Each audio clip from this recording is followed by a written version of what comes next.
Hi everyone, Christy here, and as promised, I have for you today a tutorial of how to cut your Feed Your Craft digital printables with your Silhouette Cameo. So what I'm doing here is I've just downloaded the documents and I'm exporting them to be a JPEG. This allows you to import them into your Silhouette Studio software. For some reason, it doesn't allow you to import PDFs, so this is kind of the workaround that I have been using. Alright, so both of those files have saved to my desktop and I'm just going to drag and drop them. I've changed my paper size in the Silhouette Studio software to be 8.5 by 11 to match the size of the PDF, which is now a JPEG. And you can do that by clicking up top here, just next to this icon that I'm on. Here we go, to the 8.5 by 11. I was just turning on the registration marks as well, which are those kind of hash marks, and the black square and the two corner pieces. Those are your registration marks. So when you send this to your printer, those black marks are going to show up, and then your Silhouette Cameo reads those marks and knows where to cut. So I'm just kind of decreasing the size a little bit just to fit inside the red margins that you can see. I don't worry too much about the sizing because I know that I'm going to use these and they're going to be the perfect size for my pocket pages. What I'm doing though is when you do a print and cut, nothing can be in those hash marks. So I'm just switching a few of the images around using the knife tool, and I'm just swapping places there. So I'm still maximizing my print space and how many images that I'm going to get to cut, but I'm just making sure that nothing is touching those hash marks or the black printable, the black marks that will be printed, and everything is inside the red margins. Now I'm going to get to tracing. So I select the trace area. When it's a more simple shape like this, it's quite easy. I'm just showing you. So you select your image and you can make your trace area as big or small as you'd like. The key is that you're tracing the outer edge. So you want to make sure that when you're tracing that there's like a solid yellow around the image or within the image. So I'm just showing you a few times. So right now as I trace this, you can see lots of yellow. What I want to see is yellow around the outside edges because that's where I want it to cut, and then I'm going to select trace outer edge. If I select trace, it's going to trace all the inside lines like you can see on this rose. I don't want that. So when I am tracing this rose, I really want to see that it is solid yellow on the outer edge.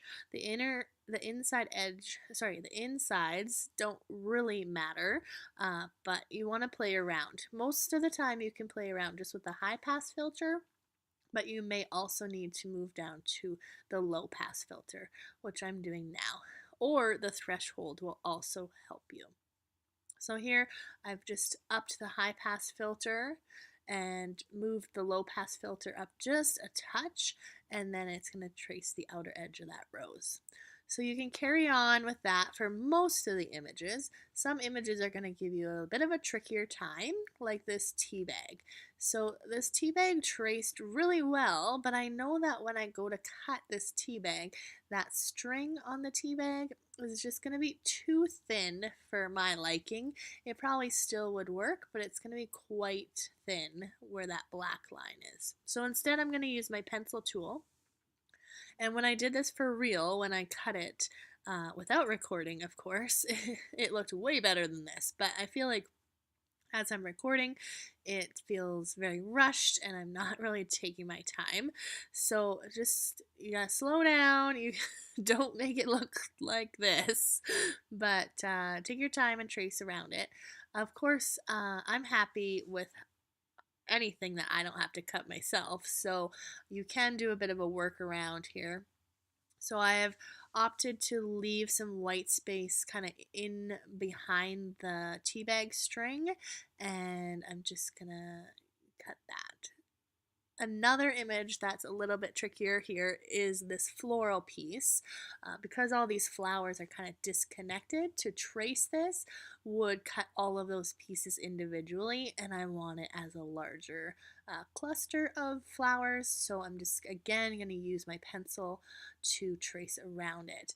And what I love about this is that it's going to do a better job cutting than I would do, and I can copy and cut this like a million times and it will just print it and cut it for me however many times I like. So that's going to turn out really nice. So you can carry on with tracing the rest of your images. When you're done, you're going to save it. So because I'm printing off site, I am going to save it as a PDF. So I use my local Staples to print all my digitals because I do not have a printer at home. So I'm saving as a PDF so nothing gets changed, and it's an easier file type to send to an offsite printer.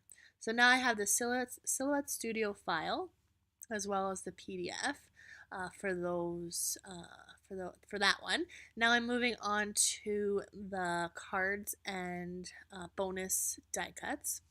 So I'm not interested in printing and cutting the cards right now. I'm only interested in the die cuts. So I'm just kind of use my knife tool to cut off the cards and get rid of those. Again, I'm going to turn on the registration marks, selecting the type of machine you're using, whether it's a Cameo or a Cameo 2 or a Portrait or whatever you have. And then I'm going to trim down and kind of shrink down the images that I'm using. And I want to get the most bang for my buck here, so I'm just gonna kind of erase anything that I know that I don't need or I don't want when I go to print. And because I erase there, you can see a little bit of the erase kind of showing up on my image. So I just move that to the front and readjust things here. I'm going to again use my knife tool to cut away some of these circles, and then now I can just copy and paste, the circles. And when I went to do this, I actually made a whole page of labels because I just love them so much. But I wanted to just show you this really quickly. So instead of tracing just images one at a time, when you have simple shapes like these rectangles and circles, I can trace a larger area. So here I am, I traced all of these in one go and they're perfect. I just like to check that they're perfect and don't look too raggedy. They shouldn't, but sometimes that happens. Again, saving as a PDF so that when I go to print it, it's going to print perfectly, and saving the Silhouette Studio file as well. I like to make sure that they have the same name so that I know which one to open when I go to print. So now when you go to print, this is what it's going to look like. You're going to have the black square and the two corners.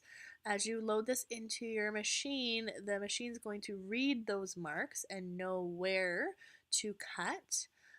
So you just print it. You can print it at home or off-site. It's totally up to you. And when you're ready to cut, you're going to open your Silhouette Studio file and you're going to load your mat, and you're going to adjust your cut settings, making sure that you're on the right settings for cardstock, your blade is all ready to go, and you send a silhouette, and that's it. And it should cut perfectly, which I love. It's so much easier than cutting by hand. So I hope that helped. If you have any questions, please let me know. If you have any tips for me on using Silhouette Cameo, I would love to hear them. This is just the way I know. It's probably not the best way, but it works for me. Thanks so much for watching. Bye.